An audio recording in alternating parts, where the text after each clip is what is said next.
கொடைக்கானல் அருகே தாண்டிக்குடி பண்ணைக்காடு பகுதியில் இந்திய தொல்லியல் துறையின் தமிழக தலைமை கண்காணிப்பாளர் ஆராவழி தலைமையிலான குழு ஆய்வு செய்தது. உலக பாரம்பரிய வாரத்தை முன்னிட்டு இந்த ஆய்வு நடைபெற்றது. அப்போது 3000 ஆண்டுகளுக்கு முன்னர் ஆதி மனிதன் பயன்படுத்திய கற்திட்டை கட்டமைப்புகளை சுற்றுலாத்தலமாக்க நடவடிக்கை எடுக்கப்பட்டு வருவதாக தொல்லியல் துறை கண்காணிப்பாளர் தெரிவித்தார். தஞ்சாவூர் கோயில் பாக்குறீங்களா, அதெல்லாம் 1000 வருஷத்துக்கு முன்னாடி உள்ளது. 2000-3000 வருஷத்துக்கு முன்னாடி பாத்தீங்கன்னா கட்டடம் கட்டியிருக்காங்க. இதுதான் எர்லி ஆர்கிடெக்சர். இதை நம்ம கொண்டு போகணும் மக்கள்கிட்ட. நம்ம இதை கொண்டு போறது கிடையாது. சில இந்த மாதிரி இடத்தெல்லாம் கொண்டு வந்து காட்டினாதான் அவங்களுக்கு தெரியும் மனிதனோட, அதாவது அந்த நாகரிகம் எப்படி ஸ்டார்ட் ஆச்சு, அவன் எப்படி கட்டடக்கலையை கொண்டு போனான். முதல்ல கட்டடக்கலைன்னு பார்த்தீங்கன்னா இதுதான் அவன் கிட்டிருக்கேன்னா அதை ஆட்டோமேட்டிக் பார்த்தீங்கன்னா ஒரு ஸ்தூப்பான்னு சொல்லலாம். ஸ்தூப்பா ஸ்பேஸில் கொண்டு போகிறான்.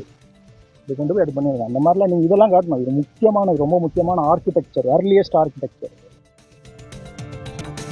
உலகம் முழுவதும் சமநிலை வளர்ச்சி பெற தேவையான 3 முக்கிய முன்மொழிவுகளை ஜோகன்னஸ்பர்க் G20 உச்சி மாநாட்டில் பிரதமர் மோடி வெளியிட்டார். கூட்டு தயாரிப்பை அடிப்படையாக கொண்டு முதலாவது முன்மொழிவாக பாரம்பரிய மருத்துவ மற்றும் அறிவு மரபுகளை பாதுகாப்பதற்கு உலகளாவிய சேமிப்பகம் அமைக்க வேண்டும் என்று தெரிவித்தார். அடுத்து ஆப்பிரிக்கா கண்டத்தின் முன்னேற்றம் உலக முன்னேற்றத்திற்கும் அடிப்படை என வலியுறுத்திய பிரதமர் மோடி, ஆப்பிரிக்கா திறன் மேம்பாடு உருவாக்கப்பட வேண்டும் என்றும் பென்டனில் போன்ற ஆபத்தான மருந்து பொருட்களின் பரவல் மற்றும் அவற்றை ஆதரிக்கும் கட்டமைப்புகளை கட்டுப்படுத்த போதைப்பொருள் பயங்கரவாத இணைப்பை தடுக்கும் நடவடிக்கைகள் அவசியம் என பிரதமர் மோடி முன்மொழிந்தார். தென்னாப்பிரிக்காவின் ஜோகன்னஸ்பர்கில் நடைபெற்ற G20 உச்சி மாநாட்டின் முதல் அமர்வில் பிரதமர் நரேந்திர மோடி உரையாற்றினார். ஒற்றுமை மிக்க மற்றும் நிலையான வளர்ச்சி என்பதே இந்த அமர்வின் முக்கிய கருத்தாக இருந்தது. ஆப்பிரிக்கா கண்டம் முதல் முறையாக G20 மாநாட்டை நடத்தும் நிலையில் தற்போதைய வளர்ச்சி அளவுகோல்களை மீண்டும் பரிசீலிக்க வேண்டிய அவசியம் இருப்பதாக பிரதமர் மோடி குறிப்பிட்டார்.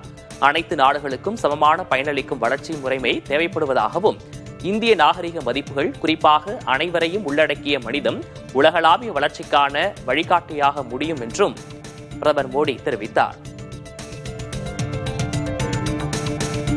ஜோகன்னஸ்பர்க் நகரில் நடைபெறும் G20 மாநாட்டின் அமர்வுகளின் போது பிரதமர் நரேந்திர மோடி மற்றும் இத்தாலி பிரதமர் ஜார்ஜியா மெலோனி புன்னகையுடன் உரையாடினர். இரு தலைவர்களும் G20 தொடர் பேச்சுவார்த்தைகளுக்கு இடையே சிறிது நேரம் பகிர்ந்து கொண்ட வீடியோ காட்சிகள் வெளியாகியுள்ளது. இந்தியா, இத்தாலி இரு நாடுகளுக்கு இடையிலான உறவுகள் வளர்ச்சியடைந்து வரும் சூழலில் G20 நிகழ்வுகளில் நடந்த இந்த குறுகிய சந்திப்பு இருதரப்பிற்குள்ளான முழு ஒத்துழைப்பை வலுப்படுத்தும் அம்சமாக கருதப்படுகிறது.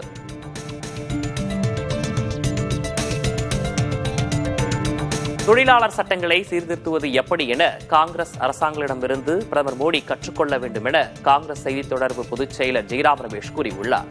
மத்திய பாஜக அரசியலில் வெளியிட்டுள்ள 4 தொழிலாளர் சட்ட தொகுப்புகள் தொழிலாளர்களின் அத்தியாவசிய கோரிக்கைகளை நிறைவேற்ற போதுமானவையாக என்று ரமேஷ் கேள்வி எழுப்பியுள்ளார்.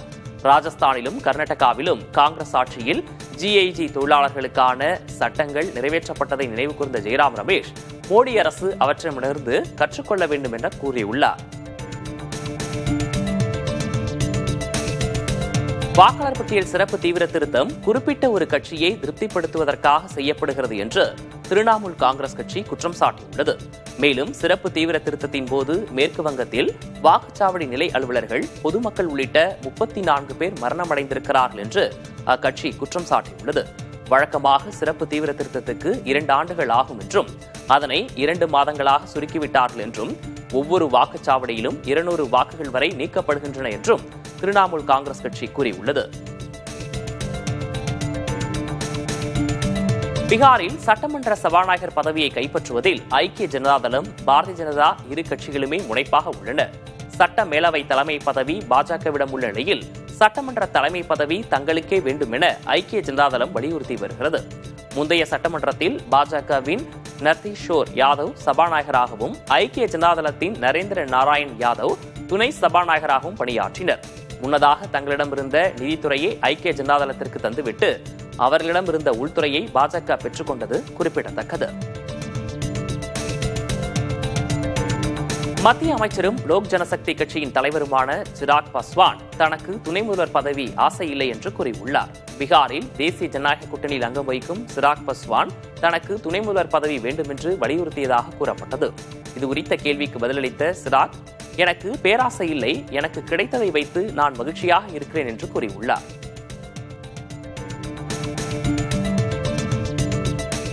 பூந்தமல்லி முதல் போரூர் வரையிலான 2ஆம் கட்ட ஆளில்லா மெட்ரோ ரயில் சேவை பணிகள் 95% நிறைவடைந்துள்ள நிலையில் பாதுகாப்பு சான்றிதழ் பெற தாமதமாகிறது.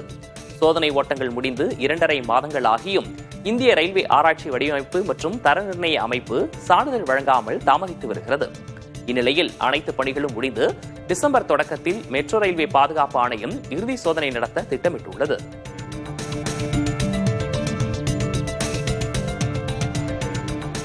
கோயம்புத்தூருக்கும் மதுரைக்கும் மெட்ரோ ரயில் சேவைக்கான திட்ட அறிக்கைகளை மீண்டும் பரிசீலனை செய்து ஒப்புதல் அளிப்பதற்கான உரிய நடவடிக்கைகளை மேற்கொள்ளுமாறு ஒன்றிய வீட்டு வசதி மற்றும் நகர்ப்புற விவகாரங்கள் துறை அமைச்சகத்திற்கு தகுந்த அறிவுரைகள் வழங்கிட வலியுறுத்தி பிரதமர் நரேந்திர மோடிக்கு தமிழ்நாடு முதலமைச்சர் மு.க.ஸ்டாலின் கடிதம் எழுதியுள்ளார். அதிக அளவிலான தனிநபர் வாகனங்களை கொண்டும் நாட்டிலேயே மிகவும் நகரமயமாக்கப்பட்ட மாநிலமாகவும் தமிழ்நாடு விளங்கி வரும் நிலையில் பெருநகரங்களில் மெட்ரோ ரயில் போன்ற அதிக திறன் கொண்ட பொது போக்குவரத்து மாற்றுகள் தேவைப்படுவதாக முதலமைச்சர் குறிப்பிட்டுள்ளார். 20 லட்சம் மக்கள் தொகை என்ற அளவுகோல் பின்பற்றப்பட்டிருந்தால் ஆக்ரா, இந்தூர் மற்றும் பாட்னா போன்ற 2ஆம் நிலை நகரங்களில் மெட்ரோ ரயில் திட்டம் நிறைவேறியிருக்க வாய்ப்பில்லை என்று மு.க.ஸ்டாலின் சுட்டிக்காட்டியுள்ளார். கோவை, மதுரை மெட்ரோ ரயில் திட்டங்களுக்கு நிலம் கிடைப்பது தடையாக இருக்காது என்பதை தமிழ்நாடு அரசு உறுதி செய்யும் என்றும் உறுதியளித்துள்ளார். ஒன்றிய வீட்டு வசதி மற்றும் நகர்ப்புற விவகாரங்கள் துறை அமைச்சகம் எழுப்பியுள்ள ஐயங்களுக்கு உரிய விரிவான விளக்கங்களை சமர்ப்பிக்க சிறப்பு முயற்சிகள் துறைக்கு தான் அறிவுறுத்தியுள்ளதாகவும் முதலமைச்சர் கூறியுள்ளார். இத்திட்டங்கள் குறித்து விரிவான விளக்கம் அளிக்க தமது குழுவுடன் புதுடில்லியில் பிரதமரை சந்திக்க தயாராக இருப்பதாகவும் முதலமைச்சர் தெரிவித்துள்ளார். கோவை, மதுரை மெட்ரோ திட்டங்கள் தமிழ்நாட்டின் தொழில்துறை மற்றும் கலாச்சார மையத்தினை உள்ளடக்கியது என்பதை கருத்தில் கொண்டு பிரதமர் இதில் தனிப்பட்ட முறையில் தலையிட வேண்டும் என்று முதலமைச்சர் வலியுறுத்தி கேட்டுக் கொண்டுள்ளார். 2011ஆம் ஆண்டுக்கு முன்பு பணி நியமனம் பெற்ற ஆசிரியர்கள் அனைவரும் கட்டாய தகுதித் தேர்வு எழுதி தேர்ச்சி பெற வேண்டும் என்ற உச்சநீதிமன்ற தீர்ப்பினை எதிர்த்து தமிழ்நாடு அரசு சீராய்வு மனு தாக்கல் செய்துள்ளது. இதுகுறித்து முதல்வரும் பள்ளிக்கல்வித்துறை அமைச்சரும் ஆலோசனை நடத்தினர். சென்னை அண்ணா அறிவாலயத்தில் முதல்வர் மு.க.ஸ்டாலினை அமைச்சர் அன்பில் மகேஷ் சந்தித்தபோது இந்த ஆலோசனை நடைபெற்றது. அப்போது ஆசிரியர்களிடையே நிலவும் அச்சத்தை போக்கும் விதமாக பல்வேறு ஆசிரியர் சங்க நிர்வாகிகளுடன் கலந்தாய்வு கூட்டம் நடத்தியது குறித்து அமைச்சர் மகேஷ் எடுத்துரைத்தார். கூட்டத்தில் பங்கேற்ற ஆசிரியர் சங்க நிர்வாகிகள் கூறிய அம்சங்களை முதல்வரிடம் அமைச்சர் பகிர்ந்தார். இந்த விவகாரத்தில் மேற்கொள்ள வேண்டிய தொடர் நடவடிக்கைகள் குறித்து அமைச்சருக்கு முதல்வர் ஆலோசனை வழங்கினார். மேலும் தமிழ்நாடு அரசு எந்த சூழ்நிலையிலும் ஆசிரியர்களை கைவிடாது என்று முதல்வர் உறுதியளித்தார். விழுப்புரம் அருகே திமுக ஒன்றிய செயலர் ஒருவர் பெண் ஒருவரை மிரட்டி தொடர் பாலியல் வன்கொடுமைக்கு ஆளாக்கியதாக வரும் செய்திகள் அதிர்ச்சியை ஏற்படுத்தியுள்ளதாக அதிமுக பொதுச் செயலர் எடப்பாடி கே. பழனிசாமி தெரிவித்துள்ளார். இது தொடர்பாக சமூக வலைதளத்தில் பதிவிட்டுள்ள அவர், காவல்துறையால் ஒன்றும் செய்ய முடியாது என கூறி தமது திமுக பதவியின் செல்வாக்கை பயன்படுத்தி இந்த கொடூர செயலில் ஈடுபட்டதாக செய்திகள் வருவதாகவும் பழனிசாமி குறிப்பிட்டுள்ளார். சம்பந்தப்பட்ட ஒன்றிய செயலர் மீது கடுமையான சட்ட நடவடிக்கை எடுக்கப்பட வேண்டும் என்றும் கே. பழனிசாமி வலியுறுத்தியுள்ளார். தாங்கள் விரும்பும் டிஜிபியை நியமிக்க மத்திய அரசு முயற்சி செய்வதாக அமைச்சர் ரகுபதி குற்றம் சாட்டியுள்ளார். புதுக்கோட்டையில் செய்தியாளர்களிடம் பேசிய அவர், பொறுப்பு டிஜிபி குறித்து பேசுவதற்கு எடப்பாடி பழனிசாமிக்கு எந்த தகுதியும் இல்லை என கூறி டிஜிபி விவகாரம் குறித்து விளக்கம் அளித்துள்ளார். ஏன் நிரந்தர டிஜிபி நியமிக்கப்படவில்லை என்று இன்றைக்கு எடப்பாடி பழனிசாமி பேசுகிறார். அவர் ஒன்றை மறந்துவிட்டார். தமிழ்நாட்டுக்கு பொறுப்பு டிஜிபி என்பதை அறிமுகப்படுத்தியவர்களே அண்ணா திராவிட முன்னேற்ற கழகத்தினர் தான். ஒன்றிய பாஜக அரசு தமிழ்நாடு விவகாரத்திலே தாங்கள் விரும்பிய டிஜிபியைத்தான் கொண்டு வர வேண்டும் என்கின்ற ஒரே நோக்கத்தோடு தமிழ்நாடு அரசு யாரையெல்லாம் கொண்டு வர வேண்டும் என்று விரும்பி கேட்டதோ அவர்களையெல்லாம் மறுக்கிறார்கள். எனவேதான் பொறுப்பு டிஜிபி நீடிக்கிறாரே தவிர தமிழ்நாட்டின் கருத்துக்களை ஒன்றிய அரசு புறக்கணித்து தனக்கு விருப்பமான அதிகாரியை டிஜிபியாக நியமிக்க முயற்சிக்கிறது. இது மாநில உரிமையை உரசி பார்க்கும் செயல். மாநில உரிமைகளை அபகரிக்கும் செயலை ஒருபோதும் தமிழ்நாடு அரசு அனுமதிக்காது.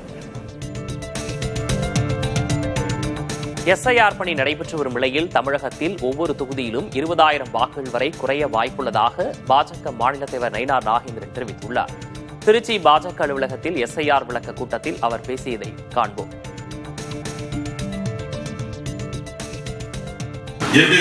சட்டமன்ற ஒரு பூத்தில் மட்டும் 30 பேர் இறந்து போனாங்க.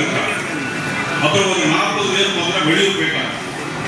ஒரு 25 பேர் இல்லை, ஒரு பூத்துல டச் பண்ணாங்க. கிட்டத்தட்ட ஒரு பூத்தில் மட்டும் 95 பேர் இல்லை. ஆனா இதே மாதிரி ஒவ்வொரு பூத்தையும் நீங்க பாத்தீங்கன்னா நமக்கு ஒவ்வொரு தொகுதியிலும் ஒரு 10,000 20,000 ஓட்டு வரைக்கும் குறைவதற்கு வாய்ப்பு. அது யார் ஓட்டு அப்படின்னா அது திமுகவுடைய ஓட்டு. அந்த திமுக ஓட்டை கட் பண்ணாலே நம்ம உறுதியா நம்ம தேசிய ஜனநாயக கூட்டணி உறுதியா ஜெயிக்கிறோம். அது எந்த விதமான மாற்று திமுகவுடன் தொகுதி பங்கீட்டு பேச்சுவார்த்தை நடத்த 5 பேர் கொண்ட குழுவை காங்கிரஸ் கட்சி அமைத்துள்ளது. அக்கட்சியின் மாநில தலைவர் செல்வபிரந்தகை வெளியிட்டுள்ள அறிக்கையில், கூட்டணி கட்சிகளுடன் கலந்துரையாடலை தொடங்குவதற்காக காங்கிரஸ் தமிழக பொறுப்பாளர் கிறிஸ் ஜோடங்கர் தலைமையில் 5 பேர் கொண்ட ஒருங்கிணைப்பு குழுவை காங்கிரஸ் தலைவர் மல்லிகார்ஜுன் கார்கே அமைத்திருப்பதாக தெரிவித்துள்ளார். செல்வபெருந்தகை, சூரஜ் ஹெக்டே, நிவேதித் ஆல்வா, ராஜேஷ்குமார் ஆகியோர் இந்த குழுவில் இடம்பெற்றுள்ளனர்.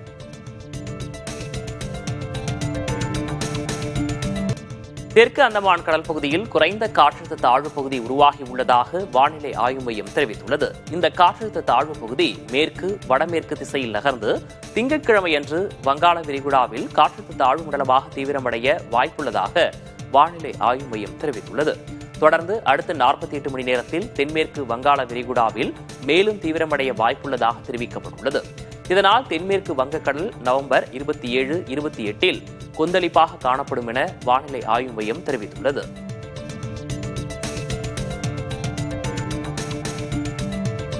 தமிழகத்தில் 16 மாவட்டங்களில் நாளை கனமழைக்கு வாய்ப்புள்ளதாக வானிலை ஆய்வு மையம் தெரிவித்துள்ளது. குறிப்பாக கள்ளக்குறிச்சி, கடலூர், மயிலாடுதுறை, அரியலூர், திருவாரூர், நாகை மாவட்டங்களில் கனமழை பெய்யக்கூடும் என தெரிவிக்கப்பட்டுள்ளது. தஞ்சை, புதுக்கோட்டை, சிவகங்கை, மதுரை, விருதுநகர், ராமநாதபுரத்திலும் கனமழைக்கு வாய்ப்புள்ளதாக கணிக்கப்பட்டுள்ளது. தென் மாவட்டங்களான தூத்துக்குடி, தென்காசி, நெல்லை, கன்னியாகுமரி மாவட்டங்களிலும் கனமழை பெய்யும் என வானிலை ஆய்வு மையம் தெரிவித்துள்ளது.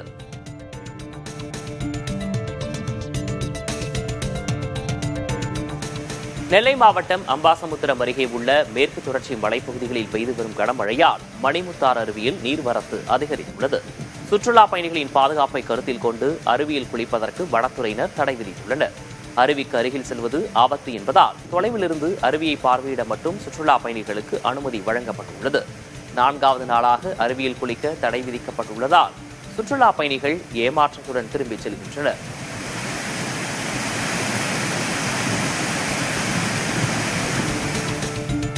மேற்கு தொடர்ச்சி மலைகளில் பெய்து வரும் தொடர் மழையால் குற்றாலத்தின் பிரதான அருவியில் மீண்டும் வெள்ளப்பெருக்கு ஏற்பட்டுள்ளது. முன்னெச்சரிக்கை நடவடிக்கையாக 2வது நாளாக அருவியில் குளிக்க தடை விதிக்கப்பட்டுள்ளது.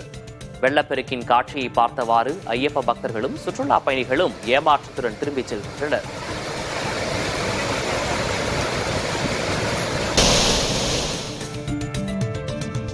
தூத்துக்குடி மாவட்டம் ஸ்ரீவைகுண்டம், செய்துங்கநல்லூர், கருங்குளம், நாட்டார்குளம், வல்லநாடு, பேய்க்குளம், நாஸ்ரேத் மற்றும் அதன் சுற்றுவட்டார பகுதிகளில் பலத்த மழை பெய்தது. இதனால் சாலைகளில் மழைநீர் பெருக்கெடுத்து ஓடிய நிலையில் வாகனங்கள் ஊர்ந்து சென்றன.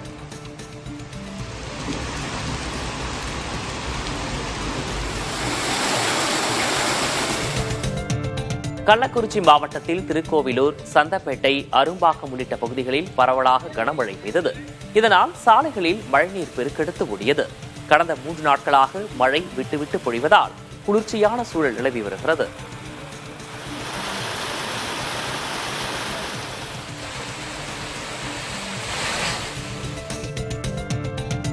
தஞ்சை மாவட்டத்தில் பல பகுதிகளில் கனமழை பெய்து வருகிறது. தமிழகத்தில் தஞ்சை, திருவாரூர், நாகை உள்ளிட்ட மாவட்டங்களில் மழை பெய்யக்கூடும் என வானிலை ஆய்வு மையம் அறிவித்திருந்த நிலையில் இன்று மாலை முதல் தஞ்சை, திருவையாறு, பாபநாசம், ஒரத்தநாடு, அம்மாப்பேட்டை மற்றும் சுற்றுவட்டார பகுதிகளில் மழை கொட்டி தீர்த்தது.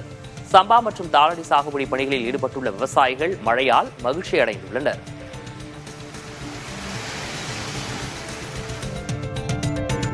நாகை, நாகூர், வேளாங்கண்ணி, திட்டச்சேரி, திருமருகல், திருப்பூண்டி, நரிமணம், கீழையூர், கீழ்வேலூர் உள்ளிட்ட பகுதிகளில் பரவலாக கனமழை பெய்தது. இதனால் தாழ்வான பகுதிகளில் உள்ள குடியிருப்புகளை மழைநீர் சூழ்ந்தது. கடந்த சில நாட்களாக பெய்த கனமழையால் வயல்களில் தேங்கிய மழைநீர் வடியத் தொடங்கிய நிலையில் தற்போது மீண்டும் கனமழை பெய்து வருவதால் சம்பா, தாளடி சாகுபடி செய்துள்ள கடைமடை விவசாயிகள் கவலையடைந்துள்ளனர்.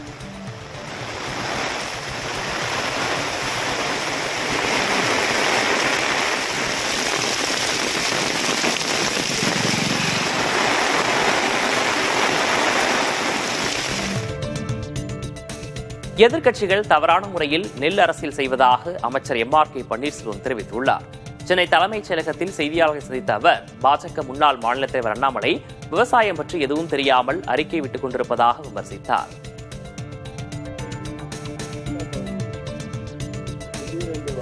தவறாக நெல் அரசியல் செய்து கொண்டிருக்கிறார்கள். குறுவை நெல் பொறுத்தவரையில் டெல்டா பகுதிகளில் திடீரென்று வடகிழக்கு பருவமழை பெய்த உடனே மறுநாளே மழை தீவிரமான மழை தொடங்கியது. பிஜேபி முன்னாள் தலைவர் அவர் காவல்துறையை சார்ந்தவர், விவசாயம் தெரியாது. அவர் ஒரு அறிக்கை விடுகிறார், இப்போ மழை வரும் தெரிஞ்ச உடனே அறுவடை செய்திருக்கலாமே என்று அவர் கூறுகிறார். மழை பெய்வது என்பது அது இயற்கை, அது எப்போ பெய்யும் எப்போ வரும் என்பது தெரியாது. மதுவை ஒழிக்க வேண்டும் என 1500 கிலோமீட்டர் நடந்தேன், ஆனால் ஒழிக்க முடியவில்லை என மதிமுக பொதுச் செயலர் வைகோ தெரிவித்துள்ளார். தான் மேற்கொள்ள உள்ள சமத்துவ நடைபயணம் குறித்து சென்னையில் செய்தியாளர் சந்தித்த அவர், இளைஞர்கள் புகைப்படத்துக்கு அடிமையாக கூடாது, அது வாழ்வை சிதைத்துவிடும் என அறிவுறுத்தினார்.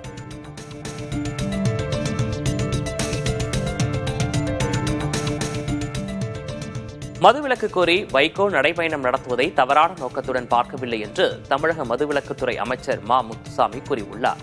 ஈரோட்டில் உதயநிதி பிறந்தநாளை ஒட்டி பள்ளி மாணவர்களுக்கான போட்டிகளை தொடங்கி வைத்த அவர் செய்தியாளர்களை சந்தித்தார். அப்போது மதிமுக பொதுச் செயலாளர் வைகோவின் நடைபயணம் குறித்த கேள்விக்கு, மதுவிலக்கிற்காக ஏற்கனவே அரசு சிறப்பாக செயல்படுவதாகவும் மேலும் சிறப்பாக செயல்படுவதற்கு தீர்வு காண்பதற்கும் இதனை அடித்தளமாக எடுத்துக்கொள்வோம் என்றும் கூறினார்.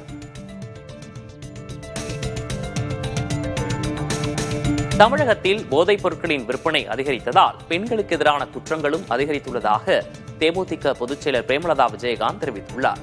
உள்ளம் தேடி இல்லம் நாடி ரத யாத்திரை பயணத்தின் ஒரு பகுதியாக ராமேஸ்வரம் சென்ற அவர் சில தினங்களுக்கு முன்னர் கொலை செய்யப்பட்ட மாணவியின் குடும்பத்தினரை சந்தித்து ஆறுதல் கூறினார். அதன் பின்னர் செய்தியாளர்களிடம் பேசிய பிரேமலதா, போதைப் பொருள் விற்பனையை தமிழக அரசு இரும்பு கரம் கொண்டு தடுக்க வேண்டும் என வலியுறுத்தினார். தமிழ்நாடு முழுக்க இது மாதிரி ஒரு கலாச்சாரம் இப்போ புதுசாக உருவாயிருச்சு. முன்ன டாஸ்மாக் இருந்தது, கள்ளச்சாரம் இருந்ததுங்க. இப்போ போதை, அதாவது கஞ்சா போதை விற்பனை மிகப்பெரிய அளவில் போயிட்டுருக்கு. அதில் பல பேர்கள் சொல்கிறாங்க அந்த மாதிரி அந்த போதையெல்லாம் ஹெல்த்துக்கும் பேட், அவங்க என்ன பண்ணுறாங்கன்னே அவங்களுக்கே தெரியாமல் இருக்கிற மாதிரி அந்த அளவு ஒரு போதையோட கொடுமை இருக்குங்கிறாங்க. இதெல்லாம் தமிழக அரசு தான் இரும்பு கரம் கொண்டு அடக்கணும். தமிழக வெற்றிக் கழகத்தின் தலைவர் விஜய் நாளை காஞ்சிபுரம் மாவட்டம் சுங்குவாச்சத்திரத்தில் நடைபெறும் உள்ளரங்கு மக்கள் சந்திப்பு நிகழ்ச்சியில் கலந்து கொள்கிறார். இதுகுறித்து தவேக தரப்பில் வெளியிடப்பட்டுள்ள அறிக்கையில், JPR தொழில்நுட்பக் கல்லூரி வளாகத்தில் காலை 11 மணிக்கு உள்ளரங்கு மக்கள் சந்திப்பு நிகழ்ச்சிக்கு ஏற்பாடு செய்யப்பட்டுள்ளதாக தெரிவிக்கப்பட்டுள்ளது. காஞ்சிபுரம் மாவட்டத்தைச் சேர்ந்த QR குறியுடன் கூடிய நுழைவுச்சீட்டு அளிக்கப்பட்டுள்ள 2000 பேர் மட்டுமே இந்நிகழ்ச்சியில் பங்கேற்க அனுமதிக்கப்படுவார்கள் என்றும் குறிப்பிடப்பட்டுள்ளது. மேலும் வேறு யாருக்கும் கண்டிப்பாக அனுமதி கிடையாது எனவும் தவேக தரப்பில் தெரிவிக்கப்பட்டுள்ளது. திராவிட சித்தாந்தத்திற்கு மாற்று வேண்டும் என நாம் தமிழர் கட்சியின் தலைமை ஒருங்கிணைப்பாளர் சீமான் கூறியுள்ளார். நெல்லையில் செய்தியாளர்களிடம் பேசிய அவர், டாஸ்மாகை மூடுவதாக தவேக உட்பட எந்த கட்சியும் கூறவில்லை என தெரிவித்துள்ளார். ஒன்றும் இல்லை, இந்த கட்சிகள் ஏதாவது டாஸ்மாக் சாராய கடையை நான் வந்தா மூடுவேன் அப்படி சொல்லுதா பாருங்க. இப்போ என் தம்பியே பாட்டிலுக்கு 10 ரூபா 10 ரூபான்னு பாடுறாரே வெளியே, நான் வந்தா அதை மூடுறேன்னு சொல்ல மாட்டாரு அதே ஊர்ல. அதனால மாற்று சித்தாந்த மாற்று வேணும். திமுகவுக்கு மாற்றுனா திராவிட சித்தாந்தத்துக்கு மாற்று அப்படின்னு வேற ஒரு கொள்கை வச்சுதான் அவனை ஒழிக்க முடியுமே ஒழிய இந்த கூட்டத்தை வச்சு ஆளை வச்சு அதெல்லாம் சரி வராது, அது சரி வராது. வரும் 2026 தேர்தலில் நாம் தமிழர் கட்சியின் சார்பில் ராதாபுரம் தொகுதியில் போட்டியிடும் வேட்பாளரை கட்சியின் தலைமை ஒருங்கிணைப்பாளர் சீமான் அறிமுகம் செய்து வைத்தார். பன்னாட்டு மீனவர் தினத்தை ஒட்டி நெல்லை மாவட்டம் குத்தன்குழியில் நாம் தமிழர் கட்சி சார்பில் கடலம்மா மாநாடு நடைபெற்றது. இதில் பங்கேற்ற சீமான், ஆதி நீயே ஆழி தாயே என்ற வாசகம் பொறிக்கப்பட்டிருந்த கடல் நீல வண்ண டிஷர்ட் அணிந்து மேடையில் தோன்றினார். வழக்கம் போல வெகுண்டெழுந்து உரையாற்றிய சீமான், தனது உரையை நிறைவு செய்த பிறகு வரும் தேர்தலில் ராதாபுரம் தொகுதியில் போட்டியிடும் வேட்பாளராக கிரிஜா தாமரை பாண்டியன் என்பவரை மேடையில் சீமான் அறிமுகம் செய்து வைத்தார். நடக்கவிருக்கிற 26 சட்டமன்ற தேர்தலிலே ராதாபுரத்திலே என்னுடைய அன்பு தம்பி தாமரை பாண்டியனுடைய துணைவியார் என் அன்பு கொழுந்தியால் அவர்கள் முனைவர் ராதாபுரம் தொகுதியிலே நாம் தமிழர் கட்சியின் சார்பாக போட்டியிடுகிறார்கள். அவருடைய வெற்றிக்கு என்னுடைய வாழ்த்துக்கள். சென்னையிலும் வந்தவாசியிலும் எஸ்ஐஆர் விண்ணப்பம் விநியோகிப்பதில் திமுக அதிமுகவினரிடையே கைகலப்பு ஏற்பட்ட சம்பவம் பரபரப்பை ஏற்படுத்தியுள்ளது. சென்னை மாதவரத்தில் எஸ்ஐஆர் விண்ணப்பம் விநியோகிப்பது தொடர்பாக திமுக அதிமுக வட்டச் செயலாளர்களிடையே கைகலப்பு ஏற்பட்ட நிலையில் போலீசார் விரைந்து சென்று இருதரப்பையும் சமாதானப்படுத்தினர். இதேபோல் வந்தவாசியிலும் எஸ்ஐஆர் பணியின் போது திமுக அதிமுக பிரமுகர்களுக்கிடையே கைகலப்பு ஏற்பட்டதால் இருதரப்பிலும் 2 பேர் காயமடைந்தனர். இச்சம்பவம் குறித்து போலீசார் விசாரணை நடத்தி வருகின்றனர். கும்பகோணம் அருகே முதல்வர் மு.க. ஸ்டாலின், துணை முதல்வர் உதயநிதி ஸ்டாலின் உள்ளிட்டோரின் புகைப்பட ஸ்டிக்கர் ஒட்டப்பட்ட பெரிய சில்வர் ட்ரம் மற்றும் புடவை ஆகியவை விநியோகிக்கப்பட்டது சர்ச்சையை ஏற்படுத்தியுள்ளது. திருவாய்ப்பாடி கிராமத்தில் திமுகவை சேர்ந்தவர்கள் வாக்காளர் பட்டியலுடன் வீடு வீடாக சென்று இவற்றை விநியோகித்ததாக கூறப்படுகிறது. திமுகவினர் ஒரு படிவத்தில் கையெழுத்து பெற்றுக்கொண்டு வரும் தேர்தலில் திமுகவுக்கு வாக்களிக்குமாறு கேட்டதாகவும் குற்றச்சாட்டு எழுந்துள்ளது. சென்னையில் ஆபரண தங்கத்தின் விலை சவரனுக்கு 1360 ரூபாய் உயர்ந்துள்ளது. 1 கிராம் தங்கம் 170 ரூபாய் உயர்ந்து 11,630 ரூபாய்க்கு விற்பனை செய்யப்படுகிறது. 1 சவரன் ஆபரண தங்கம் 93,040 ரூபாய்க்கு விற்பனையானது. வெள்ளி விலையும் கிலோவுக்கு 3,000 ரூபாய் உயர்ந்துள்ளது. 1 கிராம் வெள்ளி 3 ரூபாய் விலை உயர்ந்து 172 ரூபாய்க்கு விற்பனை செய்யப்பட்டது. 1 கிலோ வெள்ளி 1,72,000 ரூபாய்க்கு விற்பனையானது.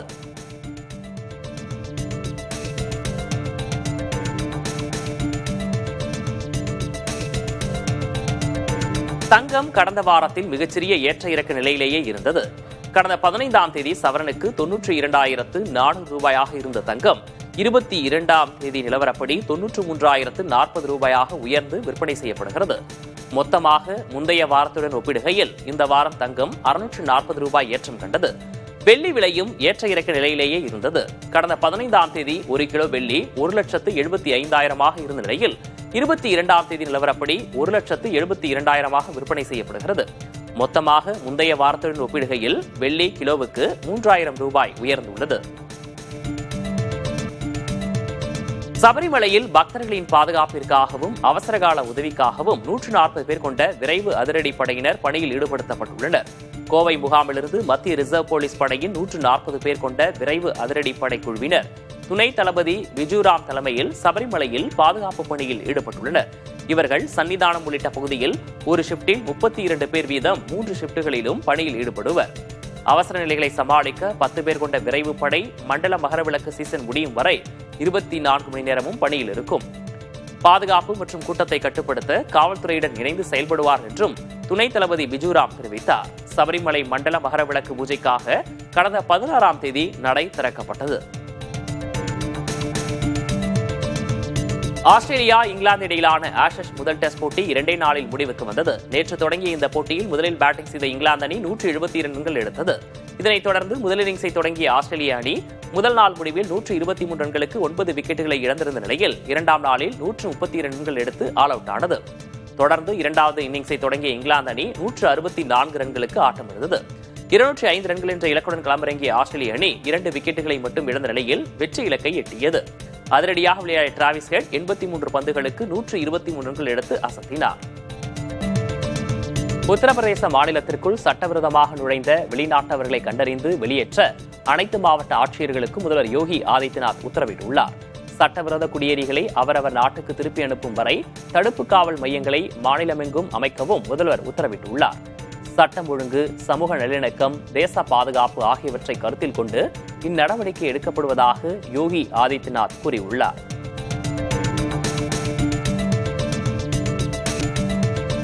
ஆஸ்திரேலியா, கனடா, இந்தியா நாடுகள் இணைந்த புதிய தொழில்நுட்ப கூட்டணி அறிவிக்கப்பட்டுள்ளது. ஜோஹன்னஸ்பர்கில் நடைபெறும் G20 தலைவர்கள் உச்சி மாநாட்டின் போது ஆஸ்திரேலிய பிரதமர் ஆண்டனி ஆல்பனீஸ் மற்றும் கனடா பிரதமர் மார்க் கார்னியை பிரதமர் நரேந்திர மோடி சந்தித்து பேச்சுவார்த்தை நடத்தினார். இதற்கு பிறகு ஆஸ்திரேலியா, கனடா, இந்தியா தொழில்நுட்பம் மற்றும் புதுமை கூட்டணி என்ற புதிய முயற்சியை மோடி அறிவித்தார். 3 கண்டங்களையும் 3 பெருங்கடல்களையும் இணைக்கும் ஜனநாயக நாடுகளுக்கிடையிலான தொழில்நுட்ப ஒத்துழைப்பை விரிவுபடுத்தும் என்று பிரதமர் மோடி தெரிவித்துள்ளார். குறிப்பாக வேகமெடுக்கும் தொழில்நுட்பங்கள், தூய்மையான எரிசக்தி, செயற்கை நுண்ணறிவு பயன்பாட்டை அதிகரித்தல் ஆகிய துறைகளில் கூட்டுறவை இம்முயற்சி வலுப்படுத்தும் என்று பிரதமர் மோடி கூறினார். பிரிட்டன் பிரதமர் கீர் ஸ்டார்மர் மற்றும் ஐநா பொதுச் செயலர் ஆண்டோனியோ குட்டெரஸை பிரதமர் மோடி சந்தித்து பேச்சுவார்த்தை நடத்தினார். ஜோஹனஸ்பர்க்கில் நடைபெறும் G20 தலைவர்கள் உச்சி மாநாட்டின் ஒரு பகுதியாக இந்த சந்திப்பு நடந்தது. இந்தியா இங்கிலாந்து உறவிற்கு இந்த ஆண்டில் புதிய ஊக்கம் கிடைத்துள்ளது என்றும் பல துறைகளில் இரு நாடுகளும் இணைந்து செயல்படுவதை தொடர்ந்து வலுப்படுத்துவோம் என்றும் மோடி தனது எக்ஸ் பதிவில் குறிப்பிட்டுள்ளார். ஐநா செயலர் குட்டெரஸுடன் நடந்த சந்திப்பு மிகவும் பயனுள்ளதாக இருந்தது என்று மோடி தெரிவித்தார். உலகளாவிய சவால்களை சமாளிக்கும் ஒருங்கிணைந்த முயற்சிகள் குறித்து இருவரும் கலந்துரையாடியதாக அதிகாரப்பூர்வ தகவல்கள் தெரிவிக்கின்றன. தென்காசி மாவட்டம் சங்கரன்கோவில் பகுதியில் மின்னல் இடியுடன் கனமழை பெய்ததில் சாலைகளில் மழைநீர் பெருக்கெடுத்து ஓடியது. இதனால் சாலைகளில் சென்ற வாகன ஓட்டிகள் சிரமமடைந்தனர். மேலும் பேருந்து நிலையத்தில் சரிவர நிற்கக்கூட இடமின்றி மழையில் நனைந்தவாறே பயணிகள் பேருந்துகளில் ஏறிச் செல்லும் நிலை காணப்பட்டது.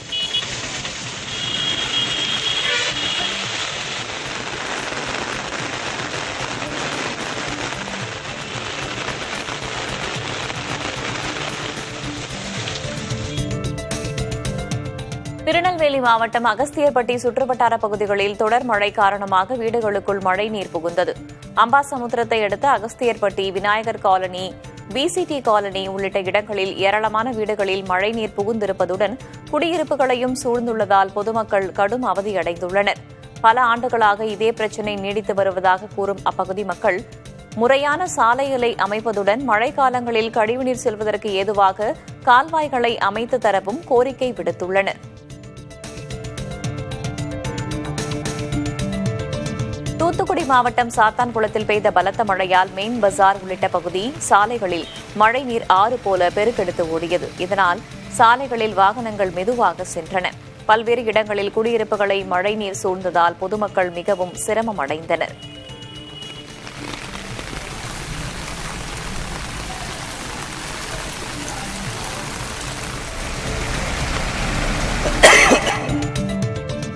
தேனி மாவட்டம் கூடலூர், உத்தமபாளையம் உள்ளிட்ட பகுதிகளில் அரை மணி நேரத்திற்கும் மேலாக கனமழை பெய்தது. நெல், திராட்சை போன்ற பயிர்களுக்கு தேவையான நீர் கிடைத்துள்ளதாக பொதுமக்களும் விவசாயிகளும் மிகுந்த மகிழ்ச்சியில் உள்ளனர். அத்துடன் முல்லை பெரியாறு அணையின் நீர்மட்டமும் உயரும் என்ற எதிர்பார்ப்பும் உருவாகியுள்ளது.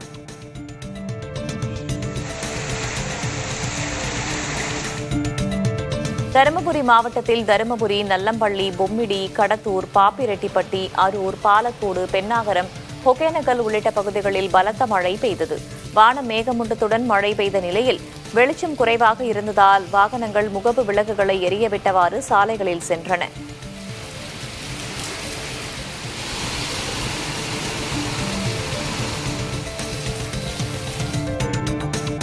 நாமக்கல் மாவட்டம் திருச்செங்கோடு மற்றும் பட்டறைமேடு, கொல்லப்பட்டி, கூட்டப்பள்ளி, மல்லசமுத்திரம், மாணிக்கம்பாளையம் உள்ளிட்ட பகுதிகளில் விட்டுவிட்டு மிதமான மழை பெய்தது. மழையால் வெப்பம் தணிந்து குளிர்ச்சியான சூழல் நிலவியது.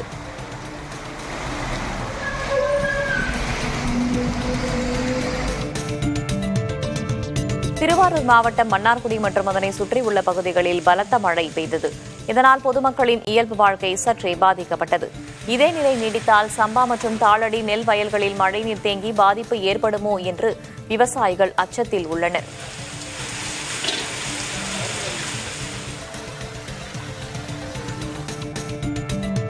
தெற்கு அந்தமான் கடற்பகுதியில் குறைந்த காற்றழுத்த தாழ்வு பகுதி உருவாகியுள்ளதாக வானிலை ஆய்வு மையம் தெரிவித்துள்ளது.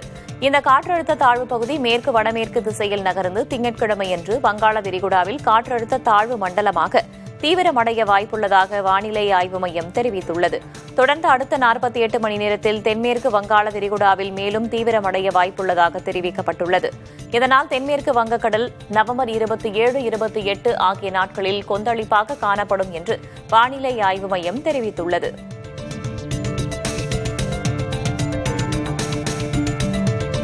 தமிழகத்தில் 16 மாவட்டங்களில் நாளை கனமழைக்கு வாய்ப்புள்ளதாக வானிலை ஆய்வு மையம் அறிவித்துள்ளது. கள்ளக்குறிச்சி, கடலூர், மயிலாடுதுறை, அரியலூர், திருவாரூர், நாகை மாவட்டங்களில் கனமழை பெய்யக்கூடும் என தெரிவிக்கப்பட்டுள்ளது. தஞ்சை, புதுக்கோட்டை, சிவகங்கை, மதுரை, விருதுநகர், ராமநாதபுரத்திலும் கனமழை பெய்ய வாய்ப்புள்ளதாக கணிக்கப்பட்டுள்ளது. தென் மாவட்டங்களான தூத்துக்குடி, தென்காசி, நெல்லை, கன்னியாகுமரி மாவட்டங்களிலும் கனமழை பெய்யும் என வானிலை ஆய்வு மையம் தெரிவித்துள்ளது.